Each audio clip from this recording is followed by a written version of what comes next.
Assalamualaikum warahmatullahi wabarakatuh. Selamat berjumpa kembali di channel saya Alistian17, channelnya tempat berbagi tutorial. Baik, pada kesempatan ini saya ingin berbagi bagaimana cara membuat KKM dalam mata pelajaran. Langsung saja kita ke formatnya.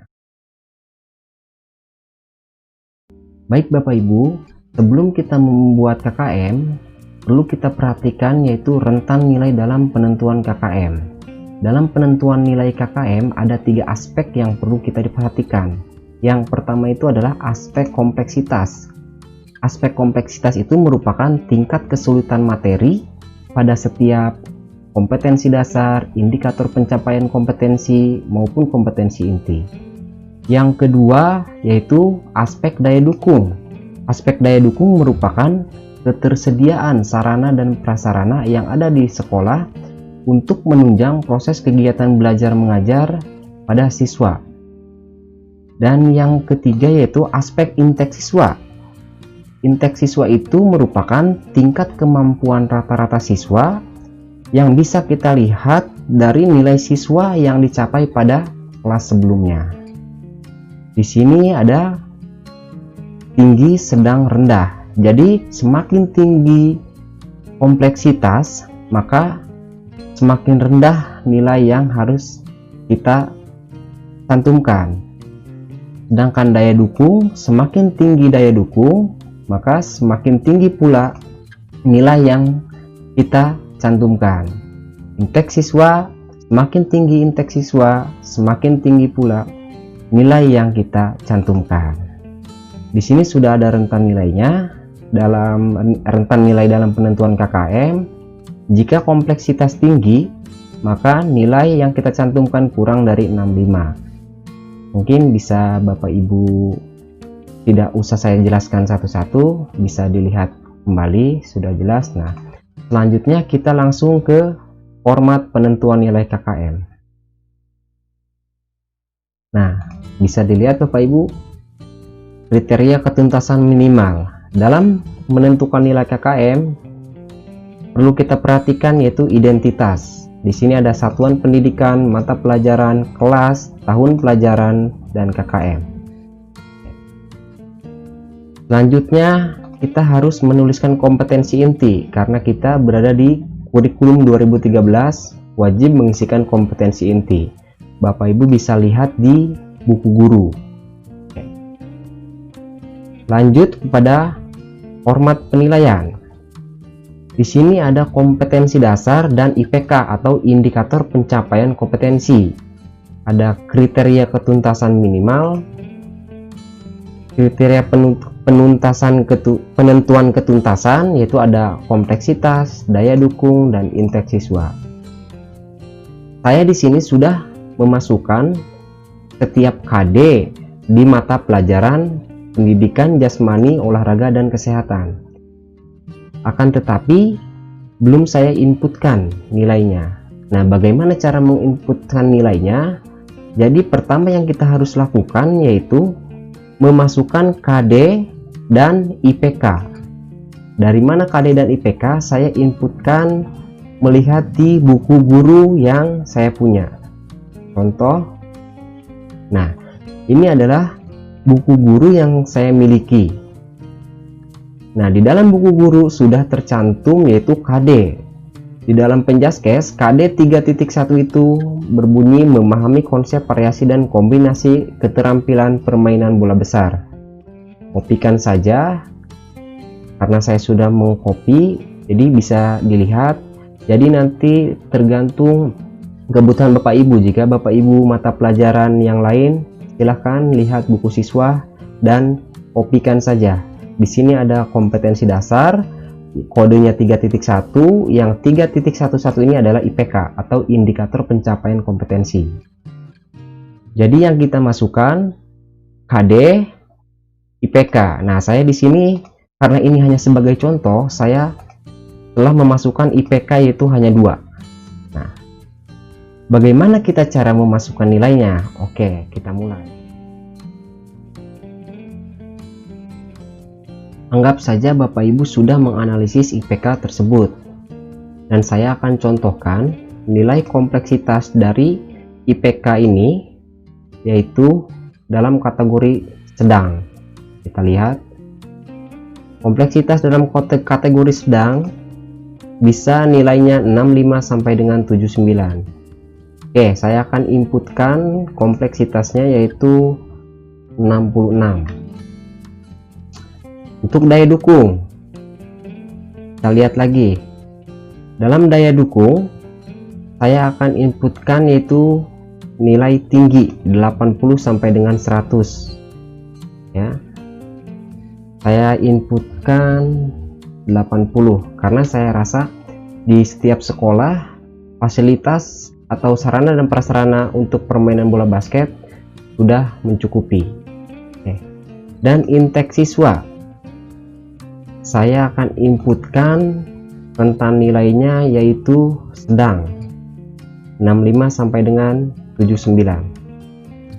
Saya inputkan lagi 68 ini. Nah, ini kita sudah menginputkan kompleksitas dalam IPK ini 66, daya dukung 80, dan intake siswa 68.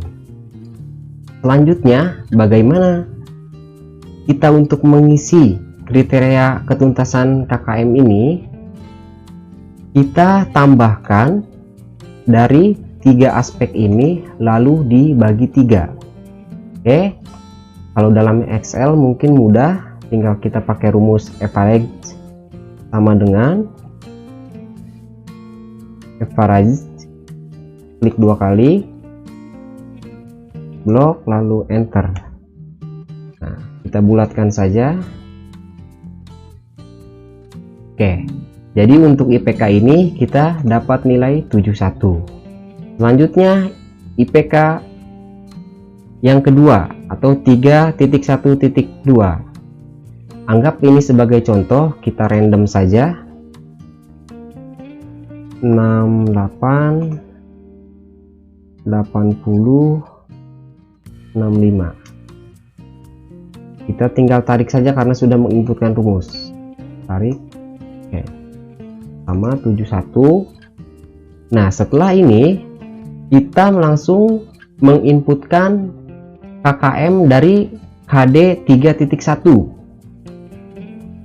Caranya yaitu IPK 3.11 ditambah IPK 3.12 dibagi 2. Sama, kita inputkan rumus average A, P, klik 2 kali, blok, lalu enter. Nah, nilai KKM KD 3.1 sudah terlihat hasilnya yaitu 71. Selanjutnya kita masuk ke KD 4.1 atau kompetensi dasar keterampilan. Oke, kita random saja, ini hanya sebagai contoh. IPK nya yang kita sebutkan 78, ini hanya sebagai contoh ya Bapak Ibu. 76, 74. Baik, kita tambahkan sama dengan average, klik 2 kali, blok, lalu enter. 76. IPK yang keduanya 76, 74, 74. Baik, kita tarik. Oke, 75. Dan seterusnya. Bapak Ibu silakan menginputkan nilai-nilai KD dengan berpatokan pada rentan nilai dalam penentuan KKM. Bagaimana cara menentukan nilai hasil akhir KKM pada mata pelajaran? Di sini harusnya ada, enggak? Jadi Bapak Ibu tinggal menambahkan nilai jumlah KD di pengetahuan maupun di keterampilan. Bapak Ibu tinggal menambahkan nilai KD pengetahuan dan keterampilan seluruhnya, lantas dibagi sesuai jumlah KD yang sudah Bapak Ibu inputkan. Contohnya saya sudah menginputkan jumlah KD 1, 2, 3, 4, 5. Nah, berarti 5 KD pengetahuan keterampilan jumlahkan lalu dibagi 5. Itu sama dengan nilai akhir dari KKM mata pelajaran. Karena saya belum menginputkan nilainya, ini hanya sebagai contoh, jadi Bapak Ibu silahkan tambahkan nilai-nilai saya sudah tandai. Ini yang biru itu adalah nilai KD, kalau yang putih ini adalah IPK. Jadi nilai KD pengetahuan ditambah nilai KD keterampilan ditambah nilai KD pengetahuan 3.2 ditambah nilai KD keterampilan 4.2 dan selanjutnya, kemudian dibagi sesuai jumlah KD dan hasil akhirnya tuliskan di sini. Contoh saja, saya akan tulis berarti rumusnya sama dengan average KD 3.1 ditambah 4.1. Sudah, karena saya belum menginputkan, lalu enter. Berarti nilai hasil akhir KKM mata pelajaran yaitu 73. Saya inputkan di sini 73. Namun ini hanya sebagai contoh, jadi Bapak Ibu harus menginputkan semua KD pengetahuan dan keterampilan beserta IPK-nya sesuai di buku guru. Ketika sudah menginputkan semua, silakan input nilai satu persatu seperti apa yang saya tadi lakukan, lalu jumlahkan dan dibagi sesuai banyaknya KD. Baik, terima kasih. Mungkin hanya sekian video dari tutorial saya. Jika ingin ditanyakan, silakan tulis di kolom komentar, dan saya juga menyediakan format ini di link komentar. Jika Bapak Ibu membutuhkan, silakan unduh saja. Baik, terima kasih. Wassalamualaikum warahmatullahi wabarakatuh.